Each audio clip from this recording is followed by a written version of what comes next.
Batman and Robin, 1949. This is the successor to Batman 1943, and once again it's the same format. The serial film, 15 chapters, black and white. The story is in this movie Batman and Robin have to take down the Wizard. Now I'm not too familiar with this guy.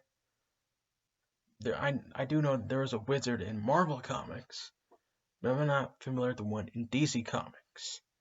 This movie does give you a couple of guesses of who the Wizard is, but the person at the end I did not really expect. There are two people that I guessed, and I was wrong. The Wizard in this movie, he wears a black robe and a black mask, so I can't really tell who he is. And what he is doing, he is gathering a bunch of explosives to build a machine that can remote control all moving vehicles in Gotham. He can control anything metal. He can even cause them to explode. So this man is very dangerous for Gotham City. Let's also find out a way to turn himself invisible. There is another machine called the Neutralizer. The Neutralizer can shut down the remote control device that the Wizard has to control vehicles.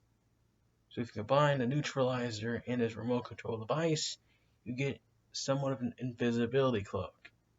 So for 15 chapters, Batman and Robin have to find a way to take out this Wizard. I don't remember when I saw this movie last. Like 2014, 2017. When I first saw it, I wasn't too sure about it. I didn't really think it was that good as the first one. But after rewatching it, I think there's some elements of this movie that's a little bit better. You have a different actor playing Batman.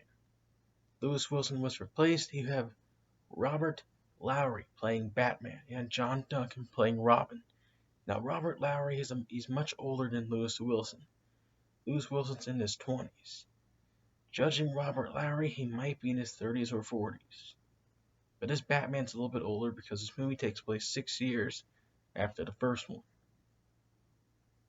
There are some elements of this movie better than the first one. You have more noticeable characters. You get Vicky Vale in this movie, and you also have Commissioner Gordon in this movie.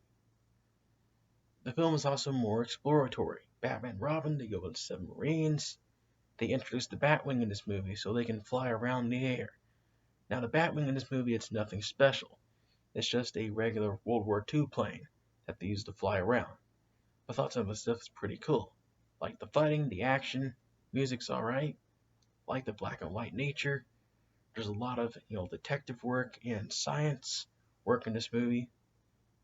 So I don't know how the people produce movies like this in the 40s and pull it off, but these movies do interest me. So I like it. I give it a 10 out of 10. I think this movie is better the second time that I watched it than I did the first. So that's my thoughts on Batman and Robin 1949. These serial 40s films, they do interest me. I do have a Captain America one. I might get some more serial films to see how they add up. But that is your Batman and Robin 1949 review.